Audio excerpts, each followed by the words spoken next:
Hello all, તો આજે આપણે વાત કરીશું ડૉક્ટર મોહલ બેન્કર જોડે કે અત્યારના જનરેશનમાં બહુ ફાસ્ટ લાઈફ ચાલી રહી છે, જેનાથી વજન બહુ વધે છે, યંગસ્ટરમાં વજન વધતો હોય છે અને ખોટી રીતના એ લોકો ડાયટિંગ કરતા હોય છે.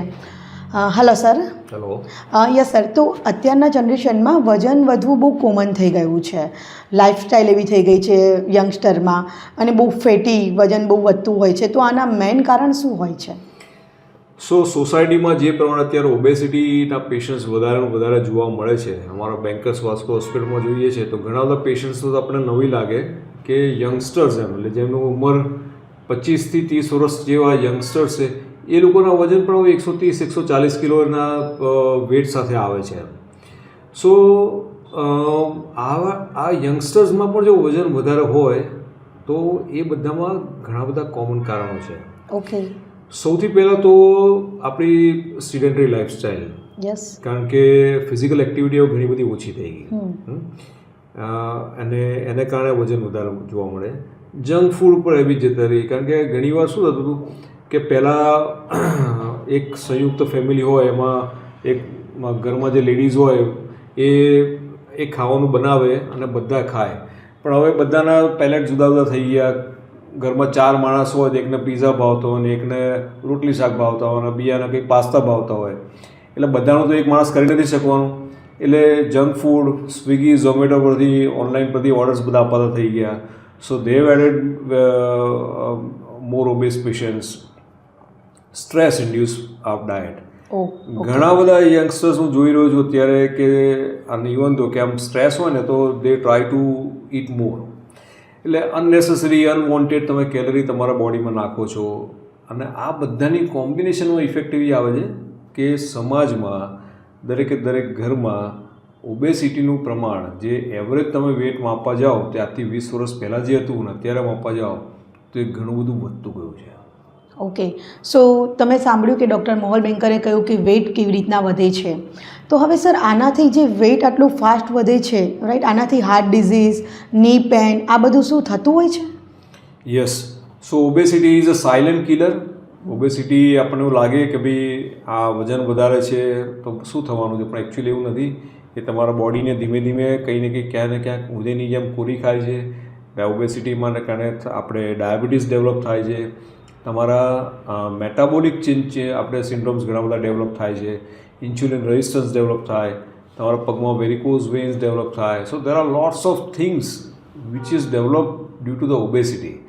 અને એટલા જ માટે ઓબેસિટીને તમારે લાઇટલી ના લેવું જોઈએ અને બને એટલું જલ્દી એનું સારવાર કરવી જરૂરી છે.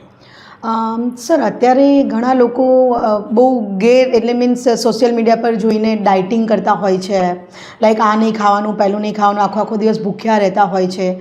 તો આ શું મીન્સ હેલ્થને કંઈ અસર કરે છે ખરા? સો બહુ તમે સરસ સવાલ પૂછ્યો છે કે બેઝિકલી જે ઓબેસિટી ઘટાડવા માટેના જે ખોટા રસ્તા કહીએ, એવા ખોટા રસ્તા ઘણા બધા લોકો અત્યારે અપનાવે છે.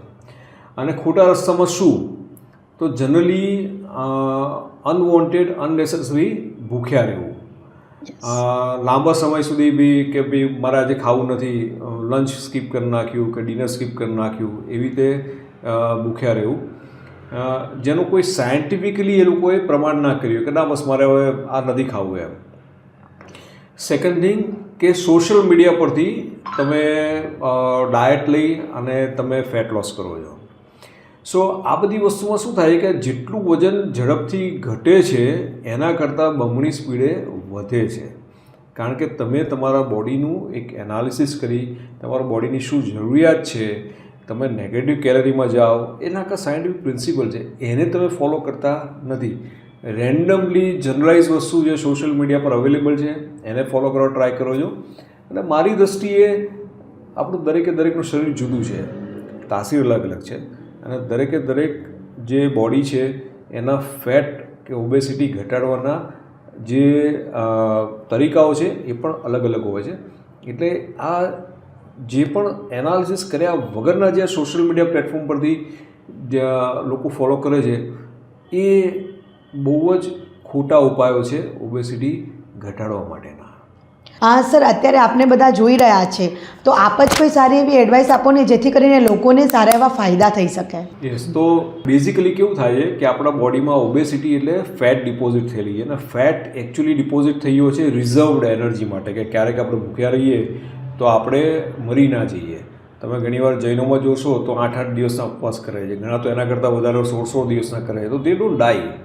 તો એ કેવી રીતે સર્વાઈવ થાય છે? તો આપણા બોડીમાં જે ડિપોઝિટેડ ફેટ છે એને એમાંથી એનર્જી આપણે બર્ન કરી અને એ સર્વાઈવ થાય છે.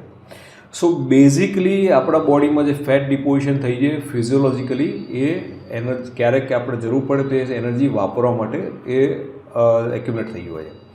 સો સાચો ઉપાયમાં શું છે કે first we have to analyse hour body, કે તમારા બોડીની તમારી ફેટ તમારી એનર્જી રિક્વાયરમેન્ટ કેટલી છે, તમારા બોડીની જે રોજિંદી પેટર્ન પરથી તમે કેટલી લો છો, અને જો તમે એને નેગેટિવ કેલરીમાં કન્વર્ટ કરો, તમારી જરૂરિયાત કરતાં માનો કે તમારી જરૂરિયાત છે 2000 કેલરીની અને તમે એને તમે 1000 આપણે કેલરીમાં તમે કરો તો 1000 કેલરી ક્યાંથી થશે?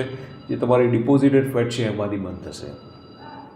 સો આ જે સાયન્ટિફિક રીઝનથી જો તમે પ્લાનિંગ કરો છો તો એનું ખરેખર બહુ સારું રિઝલ્ટ મળતું હોય છે.